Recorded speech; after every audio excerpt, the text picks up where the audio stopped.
Muy buenos días para todos, bienvenidos a esta segunda video clase, hace parte del curso de diagnóstico automotriz.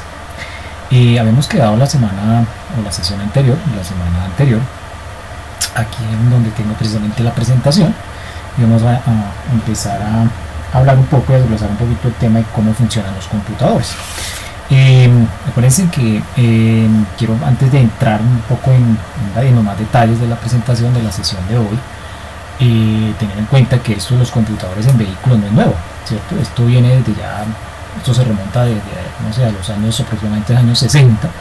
Si ustedes de pronto tienen la oportunidad de revisar la bibliografía, la referencia del libro que les envié a sus correos electrónicos, se van a encontrar un poco de historia también al respecto. Entonces no es que sea realmente nuevo, esto ya viene desde hace mucho tiempo atrás, implementándose en computadores, obviamente esto combinado con sensórica y todo ese tipo de cosas.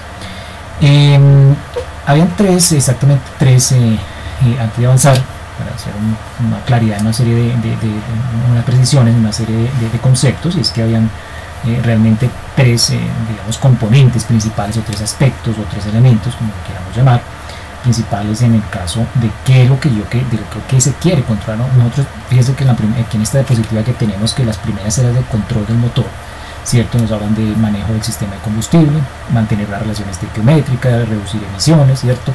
Ayudar al convertidor catalítico en la eficiencia de el control de la chispa, bueno, todo este tipo de cosas. Ahí nos mencionan el control de la válvula de EGR, y en transmisiones automáticas son en el control, manejo de los convertidores del convertidor de torque, perdón, etcétera.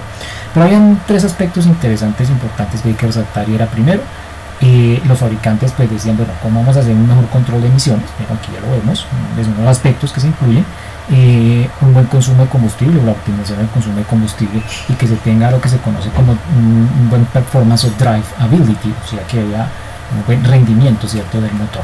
Entonces esos tres aspectos fue lo que llevó, ¿no?, digamos, a ver cómo controlamos esos tres aspectos. Yo reitero: control de emisiones, consumo de combustible y performance o rendimiento del motor, ¿cierto? ¿Cómo hacemos que eso sea, cómo lo optimizamos? Valga la redundancia de este punto de vista, cómo optimizamos esos tres aspectos. Entonces, por eso es que se decide, ¿cierto?, recurrir a la ayuda de los controladores o los microprocesadores o los computadores en los vehículos. Entonces, ya en los años 60, por allá a finales de los años 60, compañías como Volkswagen introducieron pues sus primeras computadores, y esto con el propósito pues de controlar las funciones del motor, ¿cierto? Entonces, hoy en día eso no es nuevo, lo que les digo, esto viene desde hace mucho tiempo. Entonces vamos a entender un poquito de cómo funciona, ¿cierto? ¿Por qué? Porque yo, al conocer cómo funciona, esto probablemente todo dependerá de estar ligado, lo remarqué varias veces en la clase, en la sesión anterior, estará ligado mucho de cómo cada uno de los fabricantes me va a llevar a mí o me va a dar una guía, una directriz de cómo abordar X o Y o Z falla que se pueda presentar si es relacionada con un sistema de control. Bien, entonces tenemos que cómo funcionan los computadores. Realmente un computador no funciona solo. Aquí nos dice obviamente que se usa o la forma de comunicar, se usa pues unos valores de voltaje como señal de comunicación, lo que nos dice aquí. Nuevamente es conocida como una señal o un voltaje de señal. Es muy común que se hable más de, como dice aquí la presentación, de un voltaje de señal, ¿cierto? Y que los tipos de señales, creo que ya habíamos mencionado algo, sin embargo, en la sesión anterior, y hablábamos de una señal análoga, de una señal digital. Nuevamente, si yo voy y coloco mi osciloscopio y estoy haciendo un proceso de diagnóstico, pues puedo ver que una señal análoga normalmente es cuadrada, ¿cierto? Y una señal digital tiene su forma, pero una señal digital es cuadrada, y una señal análoga pues puede tener una forma más o menos senoidal, ¿cierto? Es básicamente eso. Entonces, habíamos hablado incluso, pues así de manera de repaso, que una señal de voltaje análoga es una variable que está continuamente dentro de un rango, moviéndose ahí dentro de un rango, oscilando entre un tiempo variable, ¿cierto? Y pues que la señal análoga generalmente se usa para transmitir información o análoga acerca de la condición que cambia gradualmente o continuamente dentro de un rango que se establece, ¿cierto? Un rango estable que se establece, pues.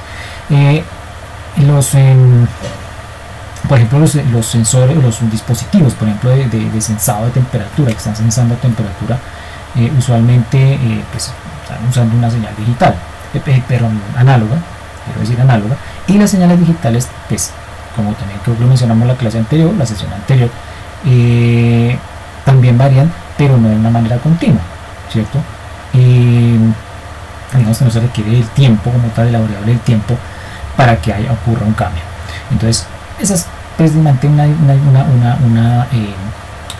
diferencia pues, muy básica, muy simple para poder entender. Entonces nos dice que el computador funciona, ¿cierto?, usando señales de voltaje, una señal o señal de voltaje, cualquiera de los dos términos es válido, muy común decir señal de voltaje, ¿cierto?, el cual pues lee una entrada, también creo que lo mencionamos, hasta alcanzamos a hablar la semana anterior, hace un procesamiento interno, parece que internamente vamos a tener una unidad de ROM, PROM, RAM, etcétera, donde se hace todo el procesamiento de esa señal, de esa información, para luego tener una señal de control de salida, ¿cierto? Creo que hasta aquí llegamos.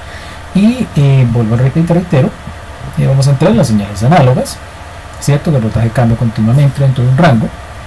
La señal digital pues no requiere un cambio, no requiere la variable de tiempo, no cambia continuamente, pero es, nos dice que puede ser de dos valores, ¿cierto? Que puede ser análoga, perdón, puede ser de dos valores, normalmente on and off, ¿cierto? Y estas variables, frecuencia, voltaje, o frecuencia, voltaje, frecuencia digital variable, ¿cierto? Y mencionábamos que funcionan de entrada de algunos sensores.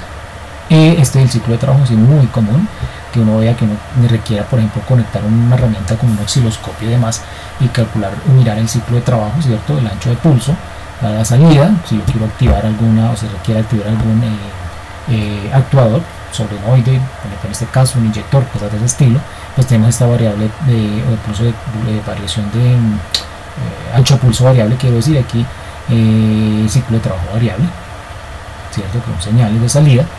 Y bueno, ya hablábamos de la estandarización de los computadores, OED1, OED2. Hoy en día todos los vehículos vienen con el OED2, cada fabricante tiene su propia versión, ¿cierto? Lo cual pues ya después por digamos regulaciones de cada país, por decirlo de una manera, pero pues propiamente Estados Unidos, aquí vemos que cada uno tenía su propio código, de su propio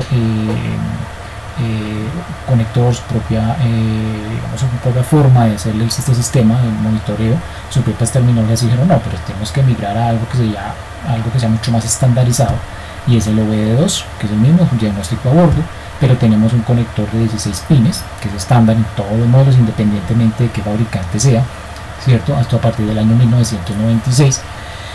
Un conector, como lo vemos acá, donde se ubica, normalmente esto está ubicado, si yo entro por la cabina, por el habitáculo, ¿cierto?, del vehículo, lado del conductor, por ejemplo, o en la parte de abajo de lo que está como el dash, como el tablero, yo les comentaba que podemos encontrar ese conector para yo entrar con mi herramienta de diagnóstico, ¿cierto?, que es un scan tool, digamos de manera genérica se conocería así, pero cada fabricante lo puede llamar, le puede dar un nombre específico, una denominación específica, pero es, ¿cierto?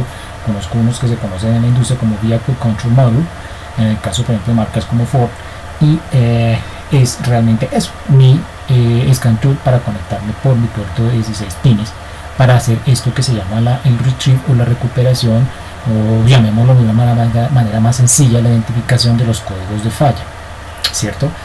Y pues que cada código pues tendrá unos acrónimos y unos parámetros de identificación asociados a esos códigos de falla, y cada terminología pues será propia de cada fabricante. Entonces ahora sí, como en la comunicación, lo habíamos dicho, del computador, entonces voltajes de señal de voltaje digital, que dice que se convierten acá a un sistema binario, ¿cierto? Lo que hace el computador es convertir una serie de señales digitales a un número binario que está compuesto de unos y ceros. Acuérdense que un computador, independientemente de un vehículo, un computador incluso yo tengo en mi casa, serán simplemente, cada uno tiene su equipo en su casa, es un computador, es un equipo que simplemente entiende 1 o 0, ¿cierto? Que por sí mismo no puede operar. Ahí por eso que hay unos lenguajes de programación, etcétera, que yo cuando tengo un computador, un controlador, un motor, vamos a suponer que tengo un problema, yo tengo un tema de diagnóstico, y vamos a imaginarnos el escenario de que tengo un tema con una falla en un motor, y ya pues de acuerdo a los códigos de falla que he encontrado, a las mediciones que he realizado, por ejemplo estas midiendo señales de voltaje en los pines del controlador, etc. Depende, digamos, del tipo de fallo y de lo que me esté diciendo el protocolo de diagnóstico de acuerdo al fabricante que debo hacer y qué mediciones debo hacer, o incluso qué pruebas interactivas, como lo hacen algunos fabricantes, puedo hacer para llevar a identificarme cuál es la causa, cuál es el componente y la causa, ¿cierto? Después de reproducir falla, todo este tipo de recorrido normal que se haría en cualquier proceso de diagnóstico, pero suponiendo que en ese escenario yo puedo hacer unas mediciones de entrada y salida, de eso vamos a hablar también en próximas sesiones, inputs and outputs, entradas y salidas, porque pues ya lo vimos acá, eso es lo que hace el computador, una entrada, un procesamiento de señal y luego una salida. Entonces yo puedo saber si el computador como tal está dañado haciendo mediciones de voltaje precisamente, o señales, o voltage signal, voltaje de señal a la entrada y salida del controlador o del computador, pero él solamente entiende unos y ceros. Y a lo que quería llegar era que a decirles que normalmente el computador, si se daña, yo lo cambio, normalmente yo nunca he visto que se repare un equipo de estos, un componente de estos, lo reemplazo, pero él también requiere, como él se dice, no se va a poder, por sí solo no va a entender, sino requiere de una programación previa, ¿cierto? Entonces por eso existen unos lenguajes de programación, etcétera, para eso. Entonces el voltaje de señal nos dice que el computador pues convierte una serie de señales digitales en un número binario compuesto de unos y ceros. Un voltaje arriba, como nos dice aquí la presentación, arriba de un rango dado, ¿cierto? Un valor de voltaje, quiero decir, acerca de un rango dado, se convierte en 1, pero no sabemos este valor de un voltaje dado, cualquier voltaje dado por arriba de lo que se conoce como un threshold o de un umbral, es convertido en valor 1, y un voltaje por debajo de un valor dado, de un cierto umbral dado, se convierte en 0. Eso es básicamente, de pronto no nos vamos a entrar un poco en el detalle pues, del computador como tal, pero simplemente saber cómo se comunica, ¿no? Simplemente tenemos que hay un valor de voltaje dado, X valor dado, y es convertido a un valor de 1, y un voltaje por debajo de un valor dado, ¿cierto? Se convierte en 0. Entonces ahí está el tipo de computer communication, la manera como el computador se comporta, ¿cierto? Se comunica, ¿cierto? Con unos y ceros. Bien, entonces cada 0 o 1 representa un bit, ¿cierto? Cada 0 representa un bit, y cada 8 bits o 8 bits mejor de información es igual a un byte, ¿cierto? Esto es una teoría de computador básica realmente, no tenemos así mucha novedad en cuanto a pues, computadores que se forman así, pero tengan en cuenta. Y el baud rate, que es el número de bits transmitidos por segundo, ¿cierto? El número de bits transmitidos por segundo. Estos conceptos, simplemente hay un valor establecido, ¿cierto? Por encima de un valor dado, el valor de ese valor dado, de ese voltaje dado por encima de cierto valor, se convierte en 1. Un valor se tiene establecido por el mismo computador, la misma configuración del mismo. Por debajo de ese valor él mantendrá 0. Ya veremos más adelante en cuanto a las fallas y ligado a esto, pues aquí nos lo van a mostrar en este ejemplo. Por ejemplo, en el foro BD2, ¿cierto? Generación 2 de diagnóstico a bordo, modo diagnóstico 16 bits, ¿cierto? GM y Chrysler manejan 23 bits, ¿cierto? Entonces nos dice que cada 0 o 1 representa un bit. Pues tenemos controladores en Ford de OBD2 que son 16 bits, en GM y Chrysler, por ejemplo, para tener las marcas, y en los sistemas también OBD2 se maneja 23 bits. Entonces si se fijan que cada marca, pues en este caso, pues puede cambiar, ¿sí? Puede cambiar. Y hay programas bien interesantes para aprender de diagnóstico en la vida real, y es cuando uno trabaja con este tipo de controladores, o cuando los problemas que se presentan son de este tipo de control, o mejor, de este tipo, de esta naturaleza de control como tal del motor, porque muchas veces llegar hasta allá a veces es complejo, no es tan fácil, pero siguiendo los protocolos, pues se tiene eso, ¿sí? Se logra llegar a entender y a identificar que la falla está relacionada con un controlador de estos, pero puede dar bastante problema. Entonces tenemos que normalmente es un microprocesador, ¿cierto? Compuesto de varias memorias, ya vamos a ver que te va a tener varias cosas. ¿Por qué lo decimos? Porque pues cuando yo voy a recurrir a un voy a tener, enfrentarme a un problema diagnóstico, pues voy a tener que hacer recuperación de DTS, es lo más normal que se haga, pero normalmente esos DTS permanecen en memoria, ¿cierto? En una memoria. Si permanece en memoria será recurrente, que se encienda un check engine, etcétera, y yo tenga que ir a mirar cuál es ese DTC que está ahí. Entonces los circuitos internos del computador, pues tenemos una central de procesamiento, que es un CPU, o Read Only Memory, que es el ROM, ¿cierto? Una memoria programable, ROM, que ya lo vimos aquí, Read Only Memory, Central Processing, el CPU, y el PROM, que es esta misma, pero es programable, memoria programable de lectura, Only Memory, el programa Read Only Memory, que es la PROM. Y esta memoria nos dice acá que considera, por ejemplo, el tamaño del motor, eficiencia volumétrica. Aquí nos estamos hablando específicamente de esas dos variables bien específicas del motor, de hablar de eficiencia volumétrica, cosas de ese estilo.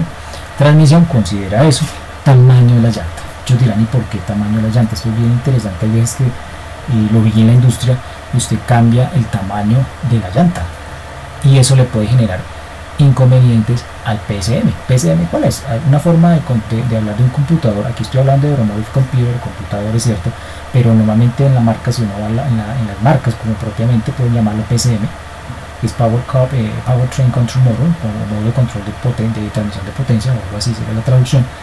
Y cuando se cambian tamaños de llantas y todo, pues él va a tener que en el momento del arranque mirar ciertas variables para arrancar el motor, un arranque normal, y puede generarle problemas si yo hago variación de esta variable, porque por defecto de fábrica o por default en fábrica va a venir con un tamaño específico el vehículo, de llantas, ¿cierto? En un tamaño específico básicamente, y si yo varío eso puede generar problemas. Entonces dice que él considera en el computador ese tamaño de llantas, el tamaño del motor, la eficiencia volumétrica. Entonces si yo hago un cambio aquí, voy a tener pronto problemas en el arranque motor, cosas de estilo, porque si es como, pues no es muy común, pero se ha visto, lo he visto. El peso del vehículo, todas estas variables se consideran acá. Luego la memoria RAM, de la que vamos allá, primero hablamos de ROM, que era la Read Only Memory, y tenemos la otra que es la memoria RAM. Lo que quiere decir es que el microprocesador normalmente pues tiene ese tipo de memorias internamente. Entonces Random Access Memory, esas son. Entonces luego tenemos, hablando un poco de las estrategias que usa el computador. Entonces tenemos por acá que hay unas estrategias básicas en el motor, ¿sí? O estrategias básicas del motor. Quería hacerles quería hacer un pequeño paréntesis para decirles pues que que aquí a todo esto tenemos que ligar a toda esta temática, de lo cual van a volar ya cuando entremos a hablar un poco más de aspecto de diagnóstico, ligar todo lo que son los sistemas eléctricos y electrónicos en el vehículo, ¿cierto? Piensen en esto, en que la electrónica es como el cerebro. Si yo hablo de un circuito eléctrico, de un circuito electrónico, corrijo, de un circuito eléctrico, y toda la parte eléctrica es como si fuera el músculo, ¿cierto? Asociémoslo así, ya después miraremos de qué trata, pero hay que ligar todo esto a la electrónica del vehículo, por supuesto. Entonces, unas estrategias básicas de motor, y tenemos la operación del closed throttle, que es la mariposa de aceleración, ¿cierto? La posición o la operación de esa mariposa de aceleración, o lo contrario, que no esté cerrada, digamos, sino que esté abierta, que es la throttle position operation, y que en base a estrategias que pueden ser modificadas debido a, o podrían ser modificadas a, un motor frío, un motor sobrecalentado, o la altitud, ¿cierto? Una alta altitud. Acuérdense pues, que si yo estoy a nivel del mar, o si estoy a una altura como la de Bogotá o más allá, pues hay variación de la presión atmosférica, ¿cierto? Y pues el controlador tendrá que mirar y considerar esos cambios.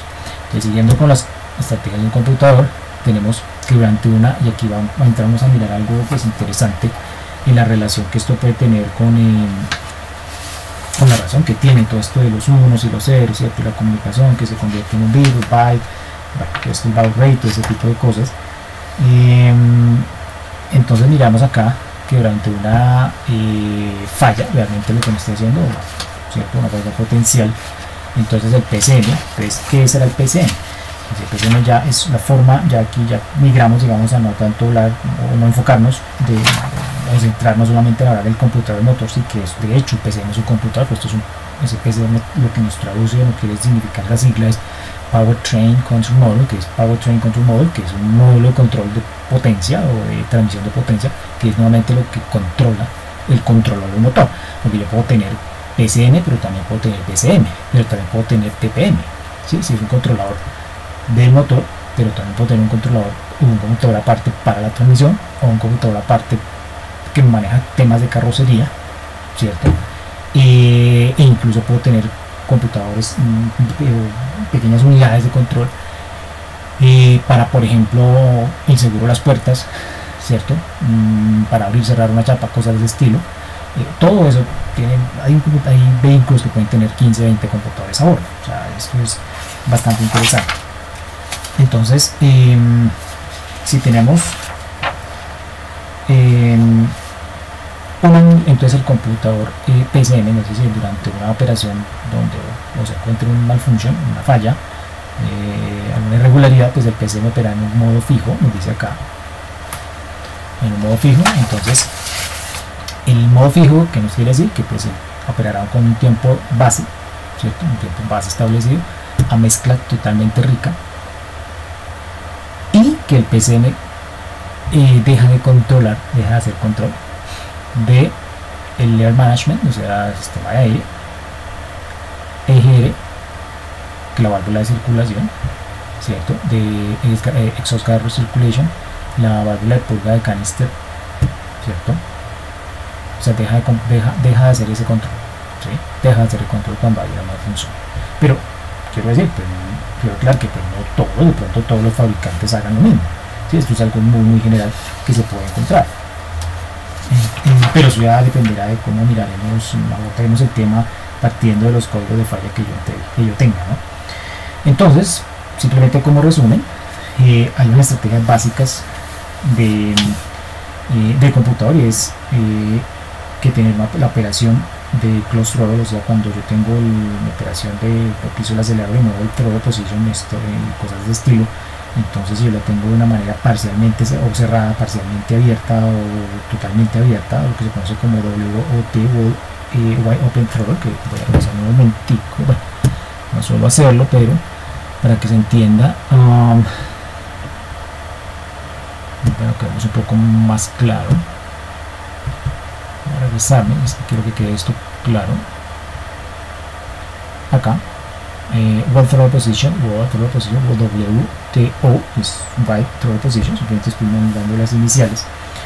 Y esto lo vamos a ligar ahorita más adelante en la próxima sesión. Vamos a hablar esto lo vamos a ligar porque hago un poco de énfasis en esto, porque aquí vamos a tener que ligar todo esto y espero que quede más claro. O lo pueden mirar, si quieren ampliar la información, pues lo pueden mirar también en la referencia del libro que les envían, les explica esto, y esto ligarlo con lo que se van a hacer los modos de operación en lazo abierto y en lazo cerrado, ¿sí? Porque ahí vamos a ver de qué se trata y tratarlo.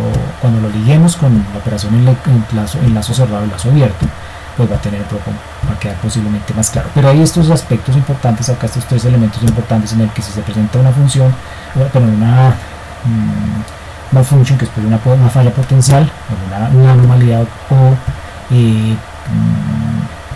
algo normal en la operación del controlador del motor, pues se va a tener ese tipo de cosas que voy a aplicar. Voy a tener una mezcla muy rica, voy a tener, o el PCM dejará de controlar toda la parte de manejo del consumo de control de aire de admisión, ¿cierto? El canister de purga de canister, la válvula de EGR, ese tipo de cosas.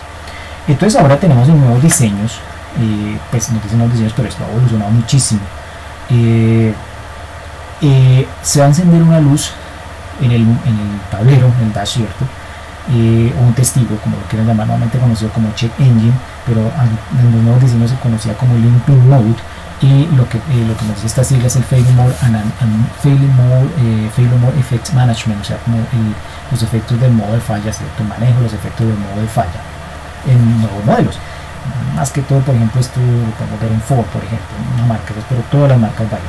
Entonces, cuando alguno de los siguientes sensores, cuando ya se trata de que hay alguna falla en sensores, que es lo que nos dicen acá, falla, ojo con esto, cuando alguno de los sensores falla, estoy hablando de generalidades, ¿cierto? Puede variar dependiendo de la marca, pero nuevamente esto si lo hablamos de manera muy general, que es lo que pues, nos lleva, digamos, nos mantiene dentro del alcance del curso. Si alguno de estos sensores falla, entonces el PSM, que es el control del motor, sustituye un valor, que es lo que nos dice acá, entonces un valor, digamos, apropiado por el del sensor que falló, ¿cierto? Y continúa operando. Quiere decir, pues que si falló un sensor, ¿cierto? El PSM sustituye eso por un valor bueno, o sea, por un valor dable, dice, bueno, esto falló, voy a seguir operando con un valor con un valor, digamos, aceptable de operación, pues enseñar voltaje, cosas de estilo, ¿cierto? Y continúa operando. Entonces, ¿continúa operando qué? ¿Cierto? O sea, el PSM corrige la falla, por decir algo, corrige ese fallo, y bueno, esto está fallando, yo voy a ayudar a entrar allá a corregir. Y continúa operando el engine cooler, el sensor de temperatura de refrigerante del motor 1, puede seguir operando el sensor de entrada de temperatura del motor. Fíjense que aquí nos está diciendo, en la diapositiva anterior nos decía, si entra en modo de falla, ¿cierto? Él deja, en ese momento, antes de que haga la corrección, él deja de hacer control sobre el Air Management System, o sea, sobre el manejo de todo el sistema de aire del vehículo. Pero aquí ya con esa corrección que hacen, donde nos dice la diapositiva que el sensor falló, y entonces pone un valor, bueno, hace la corrección, pero que no nos quede más claro, hace la corrección de ese fallo y continúa haciendo, o sea, hace la corrección para el sensor que falla y continúa operando el sensor de temperatura refrigerante, el sensor de temperatura de aire, que eso está relacionado con lo que nos hablan ahorita del manejo del sistema de aire, la carga del motor, o sea, una carga del motor, aquí ya no lo van a ver, creo que nos aparece aquí en la diapositiva, y el sensor de qué, de Throttle Position Sensor. Entonces fíjense que anteriormente hablábamos de las estrategias básicas del motor, entonces tener varias SOPs, que es Closed Throttle Operation, una operación del throttle cerrada, totalmente abierta, parcial, etcétera, ¿cierto? Que pueden ser modificadas. Estoy haciendo un pequeño repaso por si el motor está frío, si el motor está recalentado, si estamos a una altura, a una alta altitud, valga la redundancia, ¿cierto? Entonces todo este tipo de cosas son simplemente estrategias del motor. Ojo que aquí yo no he hablado de, por ahí lo vimos en la diapositiva anterior, que podemos tener una mezcla rica, ¿cierto? Cuando el controlador deja de se presenta una falla de ese con un sensor, y que podemos tener una mezcla rica. ¿Eso cómo se sabe? ¿Sí? ¿Cómo se sabe que la mezcla es rica, el pobre, etcétera? Eso lo vamos a mencionar más adelante. Yo creo que ya voy, pues, por tomar de tiempo, no voy a extender mucho en el tema, ya vamos casi sobre media hora de sesión, y ya para ir finalizando, pues lo voy a ir, digamos, lo vamos a ir diciendo de pocos en la próxima, lo vamos a ir mencionando cómo distingo yo, y vamos a hablar del fuel trim y ese tipo de cosas, para poder entender cuándo la mezcla, como la mezcla rica, mezcla pobre, pero en términos de voltaje eso cómo será, ¿cierto? Bien, ¿qué más tenemos por acá? Entonces se debe usar, entonces tenemos ya la corrección que hizo el controlador. Estoy simplemente dando como una operación muy general de cómo operaría el controlador. Entonces tenemos que si se corrige la falla, continúa operando el sensor de temperatura refrigerante, el sensor de temperatura de aire, la carga del sensor de temperatura del motor, el Throttle Position Sensor, el Throttle Position Sensor, que es cuando yo piso el acelerador, ¿cierto? En mi cuerpo de aceleración encuentro este mecanismo, ¿cierto? Acuérdense que esto es un sistema de inyección, no es un sistema de carburador, allá yo no encuentro, que es, ¿cierto? Sino simplemente un dispositivo que se mueve, ¿cierto? De una manera, se puede abrir totalmente, se puede cerrar, o de manera parcial tenerlo ahí, pero ese sensor pues me está dando información del controlador. Entonces debe usar ¿qué? Y es una afirmación, Check Engine Light. Entonces para eso, pues ya les decía, se va a encender uno de los modelos, pero es, digamos, nuevos entre comillas, porque pues esto se viene implementando desde hace mucho tiempo. Los vehículos, lo que nos están queriendo decir acá es que básicamente una vez yo tenga un fallo de esos, el controlador entra a hacer una corrección ahí pequeña, pero sin embargo se debe usar en todo el sistema una luz de check engine, que es la que yo voy a ver encendido el motor, porque finalmente pues hay una falla, ¿cierto? Hay un problema.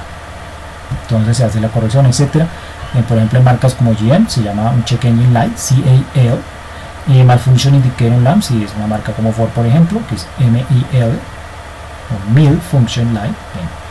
Y en Chrysler la llama, se le puede dar el nombre de Power Loss Lamp en Chrysler, pero pues cualquiera, lo que nos quiere decir que cualquiera es lo mismo, para indicar una falla. Si lo ligamos a el OBD2, el sistema de diagnóstico de una manera más genérica, que eso es lo que les decía al comienzo, los fabricantes y lo que tuvieron que hacer es tratar de ceñirse a las normas, de decir, no, vamos a cada fabricante nos dé su propia versión de OBD2, no, sino pues hagámoslo de una manera estandarizada y simplemente en un sistema, en un vehículo independiente de la marca que sea, va a tener un sistema OBD2 y la manera de poner el código de falla pues será un Mil Function Light, ¿cierto? Esa será la opción. Nada más. Bien, entonces vamos a hablar en la próxima sesión, ya hablando de fallas, vamos a entrar a hablar de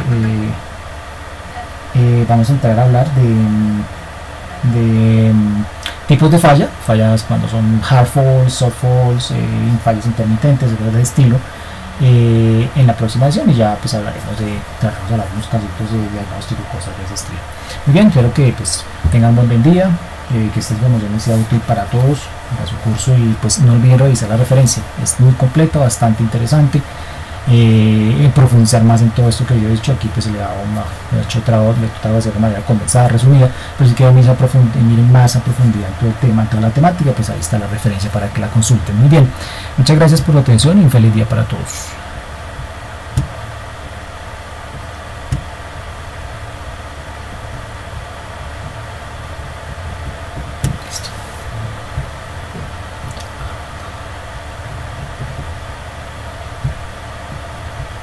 Ay, no puede ser.